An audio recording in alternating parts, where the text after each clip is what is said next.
Is it just me? Or does Netflix tend to throw away the good couples, the ones who actually prove their experiment is right?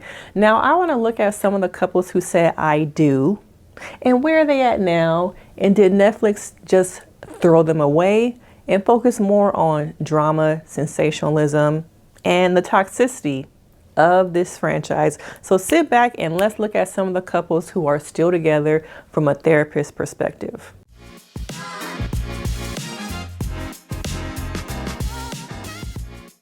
Now, welcome back. I am a therapist. I am a licensed therapist. And I've been saying on TikTok for quite some time that I feel like Netflix tends to throw away, forget about, not care about the couples who actually work. And looking at some of them, looking at season 4, okay, Britt and Tiffany, where are they at? Okay, you would think that Netflix would decide to, hey, let's do something with the couples who actually work. Let's do a spin-off. Let's use them as hosts. Let's follow up to see where they are. Let's use them to show that this show still works. But at this point, we all see it don't work. Okay, and I feel like people are very much focused on the toxicity and drama. And when we do get the couples who actually do fall in love, the Taylor and Garrett's, who I think that if it wasn't for this show, probably would have never met. The fact they have both, was it chemistry-like tattoos on them? What are the odds of them finding each other in real life? Because they both in labs, are they both busy? It would have never happened. But Netflix shows me over and over again that they don't care really about love. Looking at Tiffany and Brett from season 4, even they didn't have really much of any drama. Well, I guess Tiffany fell asleep. Napgate, okay, Napgate 1.0. She fell asleep. They had that drama and probably the thing with him in his suit, but they really had nothing there. And I feel like every season we have these couples who to me are the golden couples who are actually going to work, who don't have drama, who are mentally stable, have for the most part a secure attachment style, who exhibit emotional intelligence, but Netflix does not care about them. And one of those couples is Tiffany and Brett. They have been one of the most unproblematic couples who don't get their true praise. They're true, just like this really does work. And I want to know from you guys, why do you think that Netflix tends to throw away these couples? Why do they over and over again put the forefront of drama and love at the back seat? Now, Tiffany and Brent is one of those couples, okay? Now, they didn't really have any rocky points to me. They had a very blissful vacation. They live their lives in Seattle now. Now, Chelsea and Kwame, yes, they are still together, okay? A lot of us never thought it was going to work. I'm going to be the one to stand up and say I didn't think it was going to work, okay? But they're also still together. Now, Chelsea is now working for Netflix, and she does some casting stuff, and she got a lot of heat this season saying that she was part of the reason why we got a shitty cast. But it's really not up to her. There are a lot of powers that be that Chelsea is not the end-all, be-all, okay? But Chelsea and Kwame, would you want to see them part of the franchise at the forefront? Okay, we're going to just kind of skip over them a little bit. Okay, because they had a lot of drama, a lot of issues. And I never thought they were actually going to be together. Okay, but here we are. How many years later? 3? And they still together. Had a great love story about how they almost didn't make it. They almost didn't find love because of Irina and the Mean Girls. But it's another example of how they are happy. They're another couple thriving. We can do something with them. I think we want to see more of what happens once the camera stops rolling, the experience. We want to see all those things, but to me, Netflix is not invested in the couples who actually work. But I don't know if it's contracts, I don't know if it's management, but Vanessa and Nick Lachey got that hosting gig on lock. But there are going to be plenty of other couples that we want to see. Do y'all want to see Cameron host? Do y'all want to see some more successful couples who have come out of the franchise?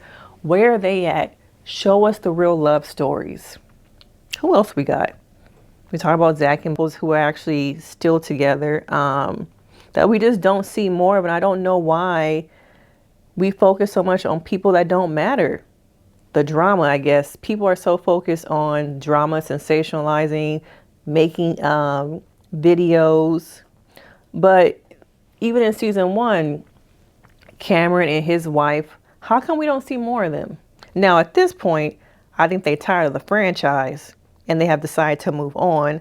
But even their story now, why can't I remember her name? The wife has been more open about her struggles with infertility, IVF, and I think we can learn more because so many people are struggling with pregnancy, pregnancy loss, trying to carry a baby. That can touch a lot of people, but I think that they're pretty much over the franchise. They don't even cover it anymore. They're doing their own thing with their own podcast. But I think we could hear more about how things that affect people. And she has not been the only person who has gone through IVF. It was another couple from a couple of seasons ago who also just had a baby who was going through IVF. These are real stories we want to hear, we can relate to, we can learn from. And some of us can be healing from, but instead they're focused on those couples who don't work. Okay? And I want to know you guys' thoughts. Do you feel like Netflix focuses on too much of the couples that don't work? Is this franchise broken? Okay, because I'm still watching it, even though I know it ain't gonna work. Even though by the time we get to the last episode, I already kind of know which couples are gonna make it. Maybe it's my therapist's mind. I'm not quite too sure. But even this last season, there was a lot of filler. That last episode did not need to be no hour and a half. Hour and 22 minutes, whatever it was. A lot of it, I'm sure we'd be fast forwarding it. Okay. I don't need to see the bachelorette parties because they be boring. This last one was boring. Okay. Who goes to a bachelorette party and makes beaded necklaces? Did y'all catch that? It was boring. I don't need that. And the guys went to a game. It wasn't really a bachelorette party. It was more like, let's just meet up and go to this game and shoot some balls. But I want to see them focus on the couples who actually work. And some of those couples that are still together, we got Lauren and Cameron that I talked about. Amber and Barnett. Why can't we talk about them? They about to have a baby. There's a lot of these couples are going to the next season of marriage, which is having children. And I would love to watch a show where we see them growing, evolving, changing as parents. Alexa and Brennan. Another couple who I believe went through IVF also to become pregnant. But there's these stories, Colleen and Matt. Let me know if y'all want to see Colleen and Matt. I don't need to see them, okay? Bliss and Zach, we talked about them. But yes, there are a lot of couples who are successful. Why don't they pour more money into that? Do y'all want to see some shows or a documentary or docuseries on life after the weddings? Do you want to see them have parents? Do you want to see them trying to make a marriage work? Because I do. I want to see healthy relationships. I want to see people evolve and grow. But half of y'all are going to say that's boring and that's not what you really want to see. Okay? But I feel like there can be more time put into healthy relationships. The couples who prove that the experience does work. Okay? But these are just my quick thoughts as a therapist. I'm wondering about, the couples who are still out there. I want to know more about them than just what we see on social media. Lauren and Cameron is one of the couples who, from the first season, are still together. That first season, how long ago? And after that, it has kind of gone downhill. Now we get with one couple, two couples who really make it. And then once the show is over, the reunion is over, it's crickets. Netflix is like, okay, now here's y'all check for the reunion. Go about your business. We got 2 other seasons about to film. Pre-production, post-production, so let's focus on them. Why do you guys think that they throw away a lot of these couples that are successful? Let me know your thoughts because, of course, we can get into it. And I will see you in the next video. Bye.